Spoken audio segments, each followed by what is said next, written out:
Okay, good evening. Looks like it's working. Om Jnana Timirandasya Gyananjana Shalakaya Chakshurumilitamena Tasmai Shri Guruve Namah. So this is the last few verses of chapter 9.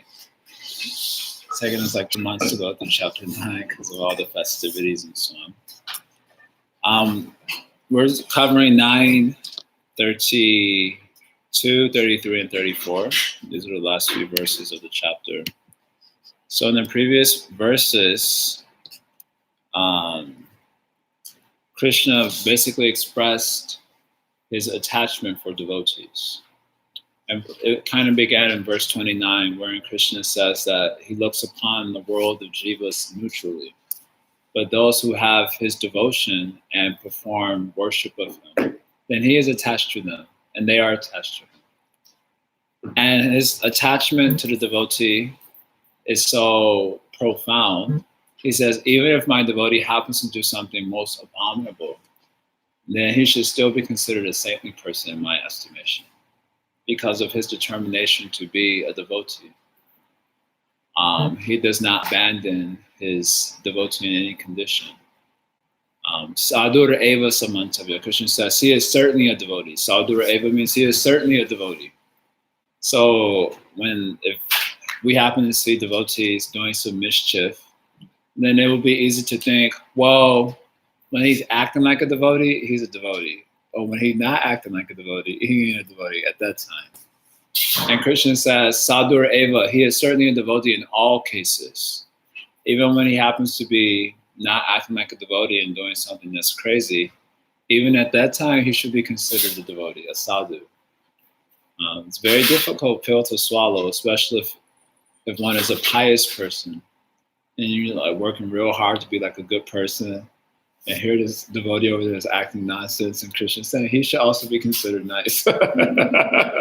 You're sitting there struggling to do the right thing. And of course, again, as we mentioned, Krishna says, api chet sudaracharo, means even if my devotee does something most abominable. The intention is to say generally the devotees aren't ever doing anything abominable because they're not attached to virtue and vice. We mentioned this in our last class. But he wants to make a point about his attachment to the devotee. So he says, even if he is found to do something just ghastly, I will never give him up. My attachment is that strong to my devotee. And then he tells Arjuna in verse 31 that in a very short time, Shipram Bhavati Dharmatma, he will become situated in righteousness. Shashvat Shantim Nagachati, and he will attain eternal peace. Means he'll become free from that discrepancy, and he will go on to attain perfection. And then goes on to say, and one of our acharyas, Sri Vishwanath, goes on to say, Krishna's kind of like hitting his chest, kind of like boasting, declare boldly that my devotee never perishes. So in those two verses, what is demonstrated is the profound nature of Krishna's attachment to his bhakta. That is what is expressed in those two verses. So this is showing bhakti's power over God himself. So now in verse 33, let's start with verse 32, Krishna wants to make another point which expresses the universality of bhakti.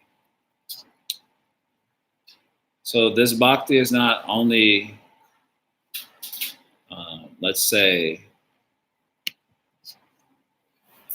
obtained by persons who are very exalted, but even persons who are not very exalted, they also can be sheltered in this bhakti yoga. So he wants to make that point about the universality of bhakti. So this is 932. These are some of the famous verses also. So mam hi partavya paschitya yepi shupapa yonyaha striya vaishya tatha shudras tepi yanti paramgatam. So mam hi partavya paschitya ye. So those who, ye means those who, ma vyapashritya, those who take shelter in me or take shelter of me. Apishu papa yonayaha, even if they are an outcast. Papa yonayaha means they are born from sinful families. So they're, unlike the sort of Western way of thinking, and the Vedic way of thinking, all men are not created equal. That is actually self-evident that all men are not created equal in the material sense. And in Vedic culture, they just kind of plainly acknowledge that without any sense of political correctness or sensitivity. And like, you're inferior to me. It's kind of very plain. So here, Papa Yonaya means like born from sinful wombs. So that means that by nature, you have a mentality that is inclined towards sin. That is the meaning here of Papa Yoni. Although in our community, we tend to downplay the role that birth has in terms of qualification. Because we often hear this in our community that you're having eligibility according to your actual qualities, not just according to your birth. So your position should not just be considered in terms of your birth. Well, if you're a Westerner, then you're disqualified from doing ... No, it's not about being born a Westerner. It's about your actual qualities. Guna Karma Vibhagasha. This argument you'll hear from our devotees many times. But we tend to downplay the role that birth actually does have in impacting your mentality and your attraction. Birth does play a significant role, because the question comes, how did you get that birth in the first place? What is it that we were doing that afforded us a birth in a particular family? What particular sort of idiosyncrasies and predilections towards matter? So there's something to the birth. And in fact, later on in Bhagavad-Gita chapter 16, when Krishna is describing the divine and demonic natures, he says that these demonic qualities, he gives a list of divine and demonic qualities, and he says that these qualities are fixed in these jivas from their very birth. So Krishna said, Abhijatasha means from birth they have nature like this. So birth does play some role in our predilection towards matter. It's not that it's insignificant. It's just not the only criteria, but it is also a criteria. You took birth in a certain family. Anyway, I was thinking of something personal, but I probably shouldn't share because of political correctness. But I remember first hearing, I'll leave it a little vague just because I don't want people to freak out. If I wasn't in the public arena, then I would just say it very plainly, but I'll leave it a little vague so people don't freak out. But I remember first hearing about how certain demographics are considered like less intelligent, less beautiful, less in so many ways, which was just like totally like appalling for the sort of liberal Western upbringing that I had. But when I first heard it, I was like, I thought about it for a second. I was like, yeah, that's kind of right. Certain cultures exhibit certain propensities in one direction or another. Cultures, demographics, and so on. It's just actually a fact. Just like, okay, I would say a little plainly. I don't know. I don't want to offend anyone. But what I'm thinking of, just for example, don't take this too personally. Just hear it from a detached perspective. We're not this body. Keep that in mind. But hearing something like, or seeing something like this growing up in middle school particularly, when in certain classes like math or science and so on, there were certain demographics that just prospered, and there were other demographics that just didn't do well. And we all got equal training. It wasn't that we all had the same teachers, but some were able to prosper in those classes. And the other demographics who weren't able to prosper in the class, they were clowning the class, shooting spitballs and making trouble in the class and so on. You all know what I'm talking about, so I'm not going to call out any specific demographic, but this is the experience. Then those same demographics that did well in that did well in math and science or whatever it was, when it came to gym, they didn't prosper. But those other demographics who were doing poorly in the math, they just prospered like anything in physical education. And it was like a certain demographic that was like big in number when they were prospering in that area. So I think y'all get what I'm saying, right? I'm not gonna call any specific demographic, but you understand where I'm coming from. That's actually nature. There's something about nature that a certain group has a certain propensity, a certain traction, a certain ability. That's just how nature works. We don't like to admit that today in our politically correct sort of atmosphere, but that's just how that cookie crumbles. So here in 932, I'm just trying to explain that people can have sinful birth, where they're attracted to certain unrighteous or vicious activities from their very birth. But Krishna says, even if they have such birth, if they take shelter of me, then tepi yanti param gatam, then they will attain the supreme destination. So what to speak of my devotee who happens to accidentally do something sinful, he is corrected in a short time and he attains to spiritual reality. Okay, what to speak of that? Even if someone is by nature attracted to sinful activity. So the devotee is accidentally doing something sinful, but that is not his attraction. But here's a person who by nature is attracted to sinful activities. Demon birth. Just like many of us, we have demonic birth. There's no doubt about that. Well, I don't know all of you perfectly well, but you know, we're like attracted to sinful activities, like by nature. Isn't it? By nature. You just find yourself really attracted to something like just sinful and appalling. If you were alone in the room, you're in trouble. Like one of those sorts of things. So even though such a person may by nature have a sinful attraction, if he takes shelter of Krishna, Krishna is saying here, tepi yanti parangatam, even that person will also attain the supreme destination. So here Krishna is glorifying the universality of bhakti. I'm not just saying that this bhakti applies to my devotees who happen to accidentally do something, but even for those who are actually by nature like this, sinful, if they take up bhakti, then they also achieve the supreme destination. That is the glory of this bhakti. Sriya Vaishyas Tata Shudras. Then what to speak of women? Vaishyas means the cowherders or the merchants. Shudras means the laborers. What to speak of them? So they're not papanyoni. So papanyoni is one category of persons. Even they attain the supreme destination. So then what to speak of women and Vaishyas and Shudras, who socially they were not in this, they were considered in an inferior position, but they were superior to the outcasts, but in an inferior position to, let's say, the Brahmanas and the Kshatriyas, which we'll hear about in the next verse. So they will also attain the supreme destination. You understand? So my devotees, they're in the supreme position. They may even accidentally do something sinful. They attain the supreme destination. Those who are attracted to sin by nature, they may take shelter of bhakti. They also attain the supreme destination. Then what to speak of women and Shudras and Vaishyas, they may be considered socially somewhat inferior. They will also obtain. You understand? This is the sequence of the verse.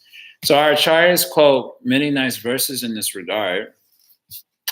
I'll just share one nice verse. Well, Prabhupada in the purport here, he quotes 2:4:18 of the Bhagavatam. So we'll just pick up this verse real quick. I should have already had it prepared.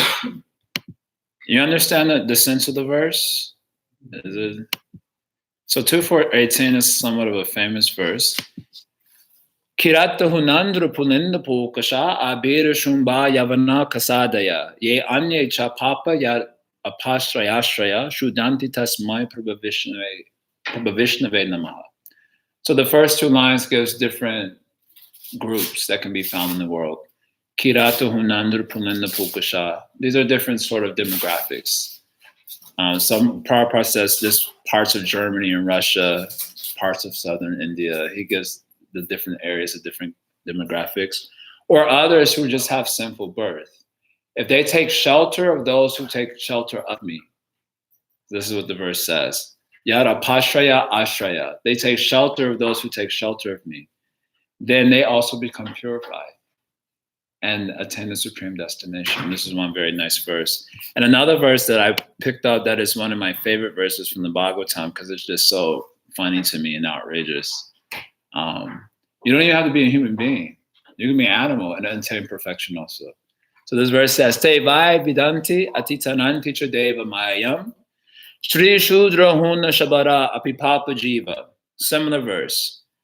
Those persons, they also cross over Maya. Who are these persons? Women, laborers. Huna. Huna, Prabhupada says, means the mountaineers. Oh no. Don't know who that is. Shabara, the Siberians. So Prabhupada, in the words of word, he's like kind of in one place he says the Turks, the Greeks, and he he mentions different demographics, or people who have just simple birth, Papa Jiva, they're just simple birth. They can also cross over this Deva Maya, this material energy. How? Yadabhuta Kramaparayana Shila Shiksha. If you take shelter of the shiksha and the shila of a devotee. Abhuta Krama refers to Krishna who performs astonishing activities. Parayana means one who takes shelter of such a person, so a devotee. And shila means the behavior, and shiksha means the instructions of such a devotee. So if you take shelter of a devotee's behavior, just by observing, and his shiksha, his instructions, then even if you're in any of these groups, you can also cross over this Deva Maya, this material energy, which is very difficult to cross. Tiryagjana api, even those in forms of animals, they can also cross over. This is a very extraordinary statement, kind of unbelievable. Kim u shrutadharanaye. Then what to speak of those who actually hold the shruti in their heart? The word shrutadharana means those who hold what they hear inside. Just like now I'm giving class. After class, everyone usually forgets everything. And even before, like immediately after class gets over, I'll ask some question. Everyone's just looking. I'm like, did I even give a class? Did I even say anything? I'll ask some question. And everyone's just like looking at each other. What are you talking about? So this is because the Kali Yuga situation is like this. We have poor memories. But Shruta Dharana means that whatever you hear, you hold it inside. You never forget it. So if an animal can cross over, then what to speak of these Shruta Dharana people, these people who can hold the Shruti in their heart. So the idea is very simple. If you take shelter of Krishna, no matter what your position is, or you take shelter of those who have taken shelter of Krishna, then no matter what your position is in this world, you can be purified and you can attain the supreme destination. So this is the universality of bhakti. So traditionally in the culture, you have the yoga marg and the path of like yoga, Ashtanga yoga. You have path of karma, the path of gyan. These paths are not universal because you have to have a very acute qualification in order to practice them. We have discussed that and discussed in the first 6 chapters of Gita. To really do Ashtanga yoga, you basically have to be an ascetic, totally detached from matter, go live in the forest, underneath some tree, do meditation. Very difficult. If I ask you to go to the forest without Wi-Fi, no, thank you. Isn't it? You not have qualification for that. For this Gyan mark also, it requires high levels of renunciation, kind of realization of yourself as spirit and not matter, and therefore detachment from matter. So it is not a very universal process. Of course, now they've made it industry, so they say, yeah, everyone can come. All you have to do is wear a nice leotard, and you can buy it here for $90. But if you want real qualification, hardly anyone can get it. But bhakti is such that even you have a sinful nature, a nature that is totally disinclined for spiritual life, but somehow or other you end up getting the association of some saintly person, and you hear from them, then you can also achieve the supreme destination. And there are many stories like that in all bhakti traditions of persons who somehow got the good fortune of associating with deeply spiritual persons, sadhus, devotees, and their lives were saved, completely rescued by that association, despite their low position socially speaking. So this is a very encouraging message. This is Krishna encouraging us to accept bhakti. It's not that, yes, my bhakti, I'm very attached to my devotees, but even those who aren't really my devotees initially, but they just happen to associate with my devotees, even though they have attraction to things that are completely not spiritual, or may even be what we may say demonic also, they can also become purified and attain the supreme destination. There's all hope and the umbrella of Bhakti Yoga. So this is Krishna's encouragement. And the next verse also, so he says, Kem punar brahmana punya bhakta rajarshayastata. Then what to speak of the brahmanas and the rajarshi. So they're the highest up in the social ladder, at least for the varnashram culture. So if these people who are sinful by nature, they can achieve the supreme destination. And then above them, the women, the Shudras, and the Vaishyas. Then what to speak of the Brahmanas and the Rajarshis, the saintly kings who are socially in the topmost position. Of course they can attain the supreme destination if all these other people can. Therefore, what is the conclusion? Anityam asukam lokam imam prapya bhajasamam. Therefore, anityam asukam lokam, this world, which is anityam asukam. Anitya means it is temporary, and asukam means it is not happy. It's interesting how it is not happy. Earlier in chapter 8, verse 15, Krishna says, this world is dukkhalayam ashashvatam. So dukkhalayam means it is a house of misery, and it is ashashvatam, it is temporary.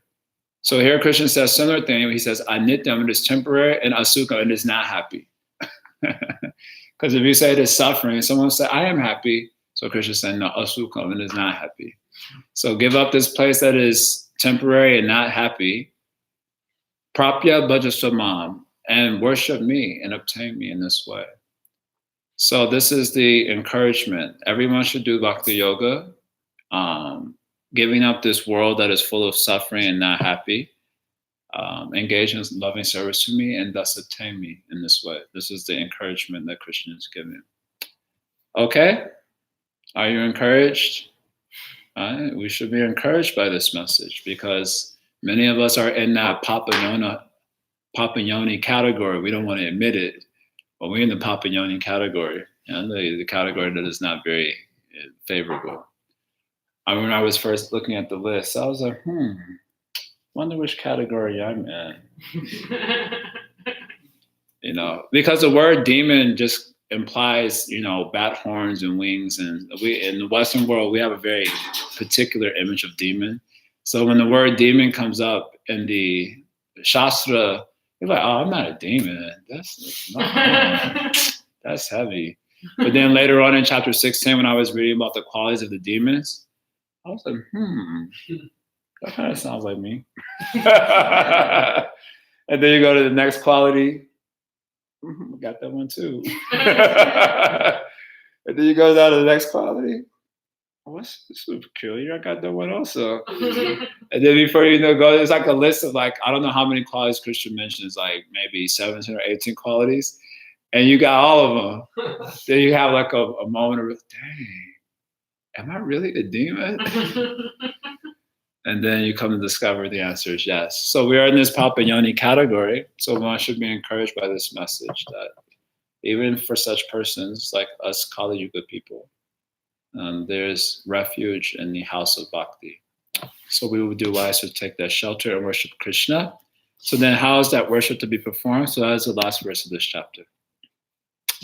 Mamana bhava ma bhakto mam nyaji mam namaskuru mame vaishasi yuktvaivam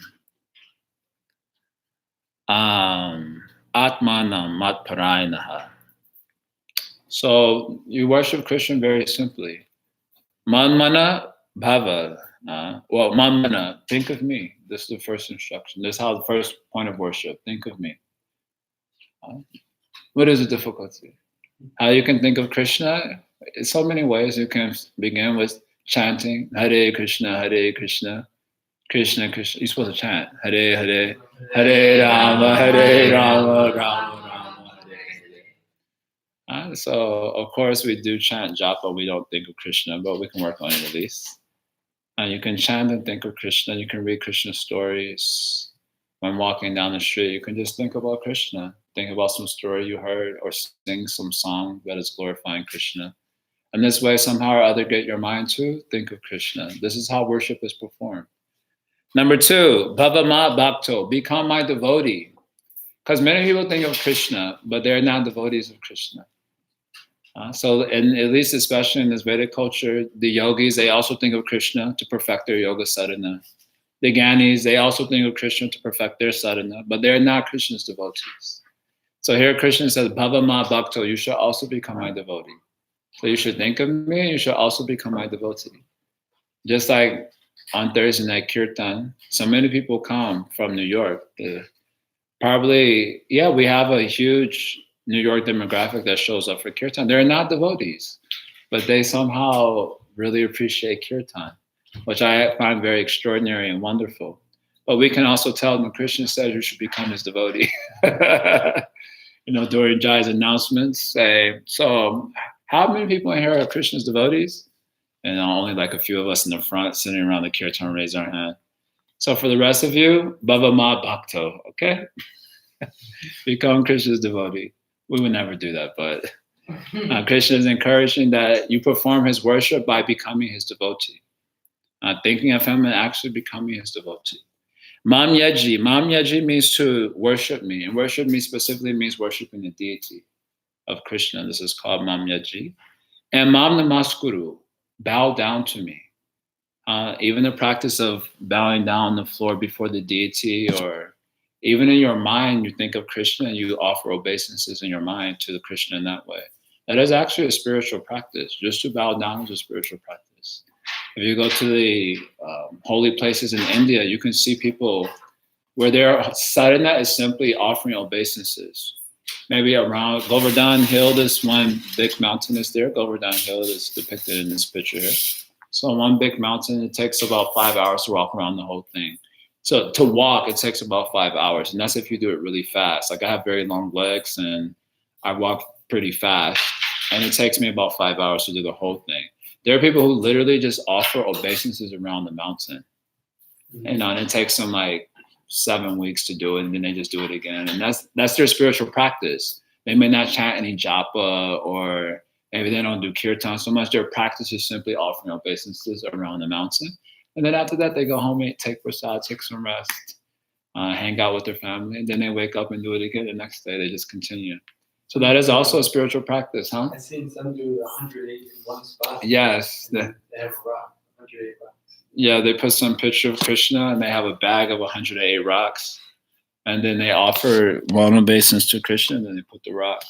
2 obeisance, and then put the rock, and then 108, and then they move to the next spot. And one step, and they just keep going. That's their sadhana, that's their spiritual practice. So you can worship Krishna in this way. Mami Vaishasi Yuktvaivam Atmanam Matparayanaha. In this way, you will come to me because of being fully absorbed in me. Matparayanaha, Atmanam Matparayana. Your soul completely devoted to me. Yuktvaivam, being completely absorbed in me, you will certainly come to me. So that is how worship. In the previous verses, he's saying, Bhakti is universal, no matter who you are, it can be performed. Therefore, do my bhakti. But how do I do your bhakti? This is a simple method. Number 1, think of me. Number 2, become my devotee. Number 3, bow down. Number 4, worship. Worship means worship the deity. And this way, absorbed in me, you will come to me. What is the difficulty? All right? Last statement. There was one nice statement I read summarizing this 9th chapter. This is the end of the 9th chapter. No. I just want to read this last statement and we'll finish for now. So, yes, that supreme position of pure bhakti, the topmost secret, right? Because the chapter begins with idam tute guhyatamam. That now I will speak the topmost secret. Guhya Tama, the most secret knowledge I will not speak in this chapter 9. So the supreme position of pure bhakti, the topmost secret, which does not discriminate between who is qualified or unqualified, and by its contact purifies all persons, has been described in this chapter. That's just a very nice, neat summary. And you can see the topmost expression of this understanding in Lord Chaitanya's movement. And if you read about Lord Chaitanya's pastimes, particularly in the literature called Chaitanya Charitamrita, he was very, very liberal in his distribution of bhakti or Krishna consciousness. He did not consider who was an outcast, who was sinful, who was virtuous. He saw that as everyone is needing this devotion to the Supreme Lord. Last week at Tuesday Night Kirtan, we sang one prayer. This is a prayer recited by Sri Chaitanya Mahaprabhu. And the prayer says, you remember the prayer? Prema Danavina Vyarta Daridra Jivan. I remember the ending. Deha Premadan. Dasa Kare Vetnamore Deha Premadan.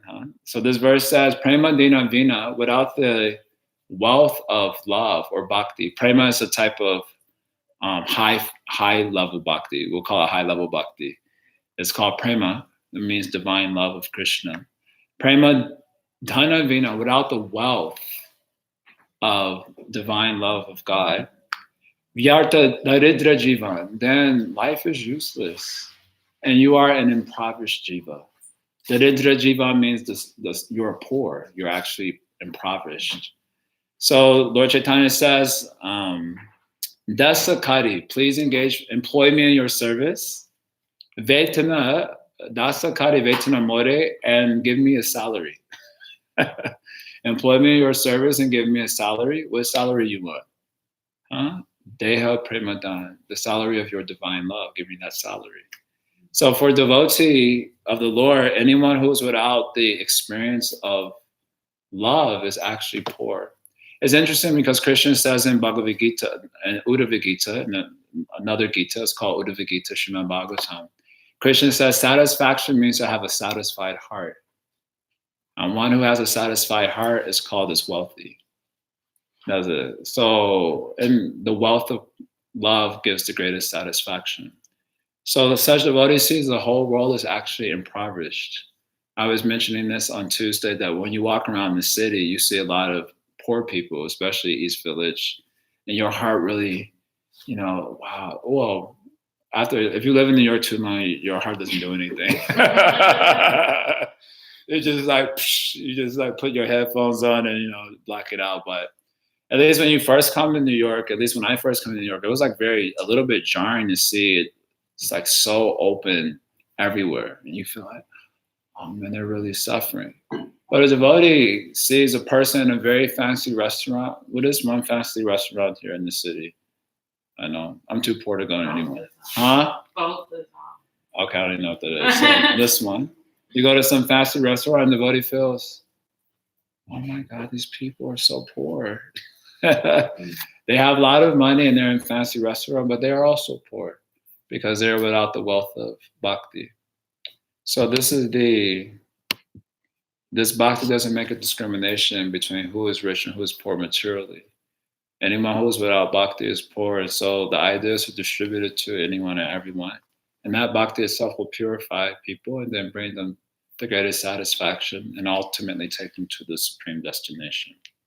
So this is the essence of this particular chapter. It is Krishna is finally advocating for his own bhakti. This is his actual message in the Bhagavad-Gita, and it will be repeated at the end of Bhagavad-Gita that this is my real message. So we'll stop there, ending chapter 9. For those of you who are doing Bhakti Shastri, you can check out the Bhakti Shastri book and go and look at the questions for chapter 9, chapter 7, 8 also, and see if you can answer those questions. Because we'll take tests after we finish chapter 12, because Bhagavad Gita is broken up into 3 sections. So now we're taking chapter 7 through 12. So at the end of 12, we'll do a little test on those questions. So you can take a look at those. Okay. So any questions, comments? Yes. It seemed like the first half of the class was a lot about kind of this idea of nature versus nurture, in a sense, how much our birth affects who we become. And it seems like from what I got from what you were saying was basically we're born in a certain family with a certain kind of certain abilities and shortcomings kind of built in based on our previous activities of karma. Yes. And so those things are kind of set as they are, but the nurture where it comes in is in terms of our spiritual potential. That even despite that, with the power of bhakti, even you can still grow just as spiritually powerful and enlightened as someone who maybe is more in a higher kind of birth. So I was hoping you could expand on that more. Yes, the soul is spiritual, and bhakti is also spiritual. So our conditioning is material, and different processes of sadhana that we heard about in the first 6 chapters, they are also material. They assist a person in going higher in the gunas of nature, but they're not ultimately transcendental. So because those processes themselves are not material, they have to take into account material qualification, right? Just like if you want to go to a university, you can't walk up to the university and say, well, I'm a spirit soul inside, and I'm transcendental to all material qualifications. Then the school will say, but we souls looking for spiritual qualification, we're looking for material qualification, right? If you want to go on like America's Got Talent or something like that, you can't go up there and, say you're going for a singing audition. You're like, you're just jacking it up. And then you say, well, I'm a spirit soul inside. They're not looking for that qualification. They're looking for material qualification. Then you can do well in that competition. And the same way with these other processes, because they're ultimately material, they have to take into account material qualification.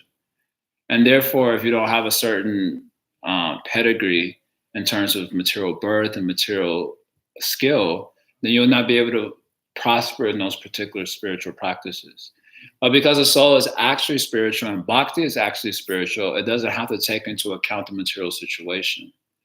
And therefore, even though you, a transcendent entity, may find itself encumbered in a material body with very low quality, bhakti doesn't have to take that into consideration. It just looks at the potential of the actual soul itself. And if you associate with that bhakti, then that transcendental bhakti can lift the soul out of any situation toward the spiritual reality. So yeah, this is basic understanding that we get at least from Gaudiya Acharyas. That bhakti is spiritual. It's not just like a practice. It's actually a spiritual energy that lifts the soul out of its material entanglement. So if you don't want to take up the spiritual path, which basically means bhakti, then you have to take up a material path like yoga or jnana or karma. These are material paths that help you to increase your sattva in you, but they're ultimately material. Then they will take into consideration your material qualification. That is why you see most people do not actually prosper in these paths. They're doing yoga and so on, but they're not becoming like deeply spiritual. Many are not even becoming virtuous also because they don't have the qualification actually for doing those processes authentically. Just like I remember when I first when I was getting a little bit into yoga, I was practicing Ashtanga Vinyas. And I went to a yoga intensive in Goa, India, a place called Yoga Bones. And it was my first time away from the Association of Devotees for a month in this yoga intensive. And I met some really nice yogis, but like almost all of them were drinking and eating meat. So I was like, I thought yogis were vegetarians. They're like, you don't have to be vegetarian to do yoga. And I'm like, but in the Yoga Sutras, it says non-violence, which includes not killing the animals. And they were like, that's just your interpretation. And so then I was like, well, drinking isn't really spiritual, though. I mean, it depends on how you see it. Then they pull out one of those sorts of things. So actually, because they don't have qualification for the process in its full authenticity. Because of their material birth and their material consciousness.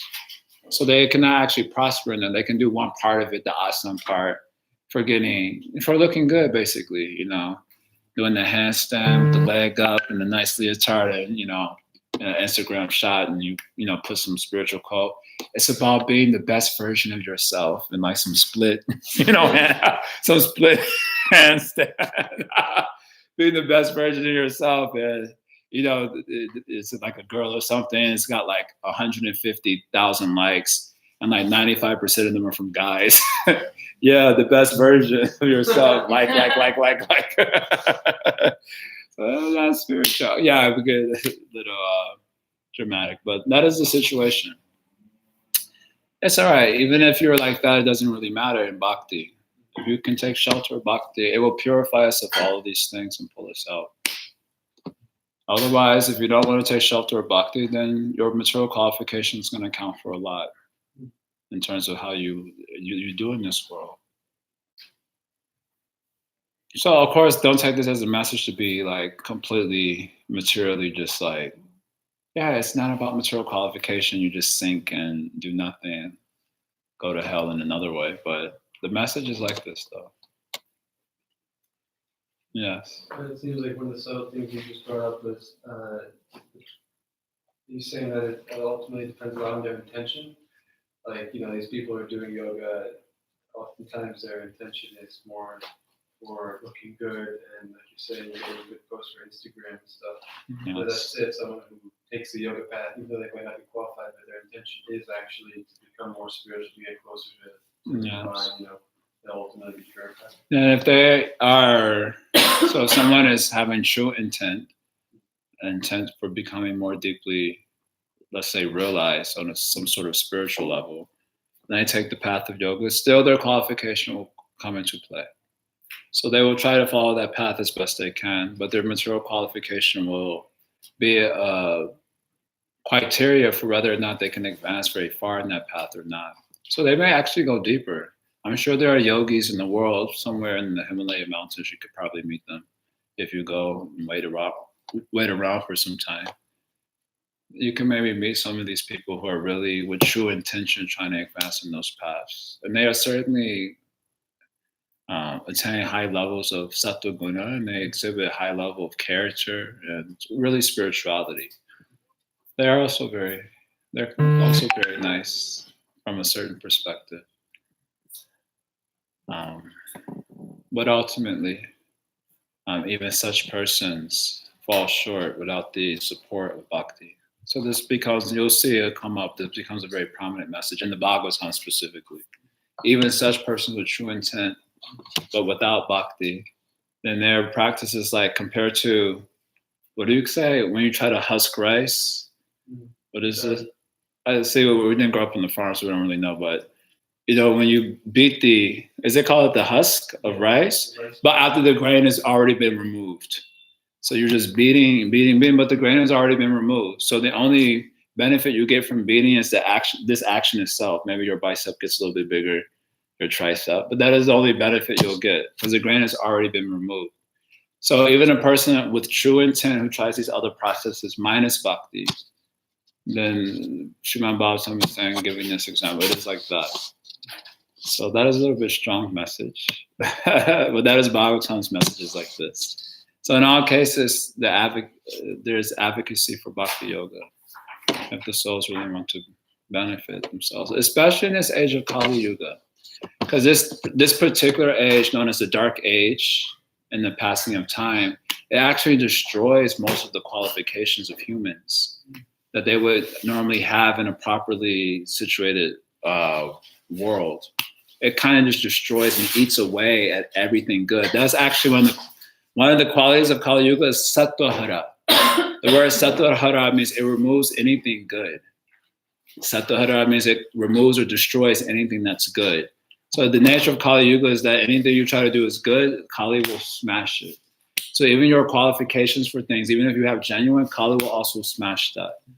So I say this is both a bane and a boon. It is a bane because materially things, it's very hard for anything material to prosper in Kali Yuga because Kali's nature is to destroy anything that's good. But the boon is that you'll be obliged to focus on the actual spiritual thing if you come to realize that. If you don't come to realize that, then it's like hitting your head against a rock. You'll always be frustrated and trying to do good things in this world. But if you can come to that realization, then you'll be obliged to actually focus on the spiritual thing. So we say that spiritual thing is bhakti yoga. People may not agree, but this is a message like this. Okay? Final thing. Do you hear anything?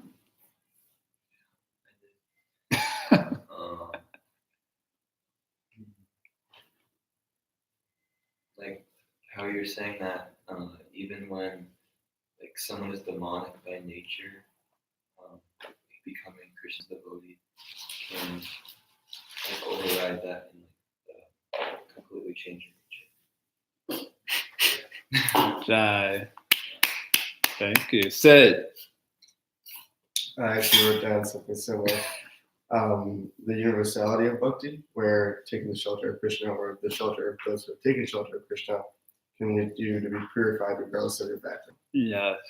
I'm glad this part of that message stuck out. It's like, I need to, this is realizing that we're a demon. I was like, I'll take note of this one. Let me take note of this one. This is an important one for me. Yes, this is the message. Keep in mind. Minna, you heard something? Yes, I have a question. Oh, okay, please. Oh, you're also Minna. Oh, sorry. There's also Minna. There are two Minna, sorry. Yeah. It's actually Meenakshi, but Meenakshi, okay. Minna, yeah. Oh, I'm so sorry. Go ahead. Does God have a form? Yes. So this little depiction is here. Yes, but this is a conversation that a lot of people bring up. And I'm sure it's a lot more than just form, but also at the same time, if you could speak more on that. That's a huge topic, so I'll not open that can of worms too much here.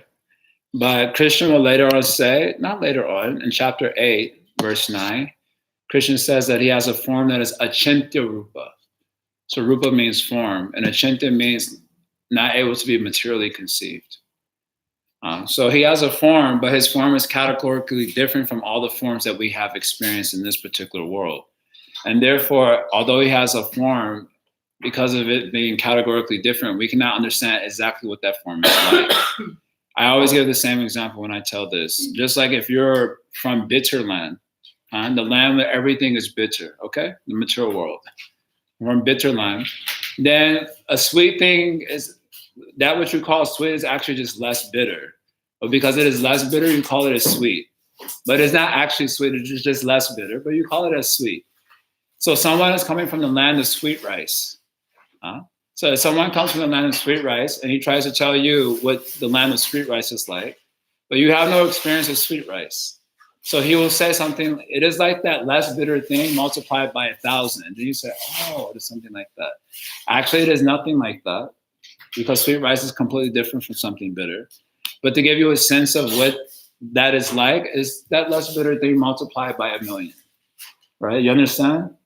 So in a similar way, we don't have previous experience with spiritual, not only spiritual form, but spiritual colors, spiritual sound, spiritual smells, spiritual touch. All these things exist in a spiritual reality, but they're categorically different from their reflections that we have experience of in this particular world.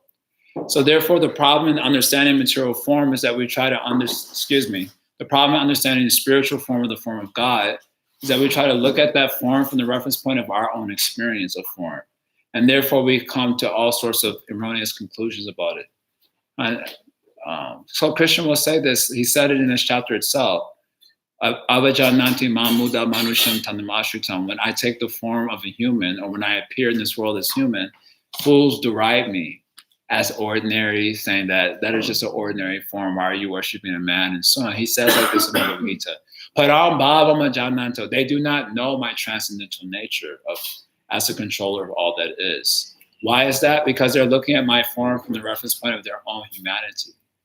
And therefore they come into the wrong conclusion about my form. So this is the challenge that happens in understanding spiritual anything. Because all of us are trying to understand spiritual subject matter from the reference point of our own ego, right? Who we are and what we are in the right now. So as long as you're attached to your own ego, then there'll be a great difficulty in understanding anything spiritual. Because our own ego is itself naturally very defective and very limited by nature. And if we're not practicing any sort of purificatory thing, then it's even more so. And we're trying to understand it from that impure, limited, and defective ego that we're operating with in the right now. So therefore, this becomes a very tricky subject matter to understand and navigate. So we have to take it up in great greater detail some other time. But does that make sense? What we're saying? Yes. Yes, it's a huge topic. Actually, it takes up a big portion of Bhagavad-Gita, one of the most philosophical books you'll ever read, if you even read it. After 2 sentences, you'll probably close it and put it back on the shelf. You're like, this is beyond my pedigree. I can't understand anything. So it's a very important topic, actually. Most of Bhakti is actually centered on this form, so it's a very important thing to understand, the form of Krishna. All right, so I thank you all very much for participating. I hope you can do Bhakti by thinking of Krishna, becoming his devotee, if you like, worshiping Krishna and offering obeisances to Krishna. And that way your life will certainly become very auspicious and wonderful. Srila Prabhupada ki jai. Hari Hari.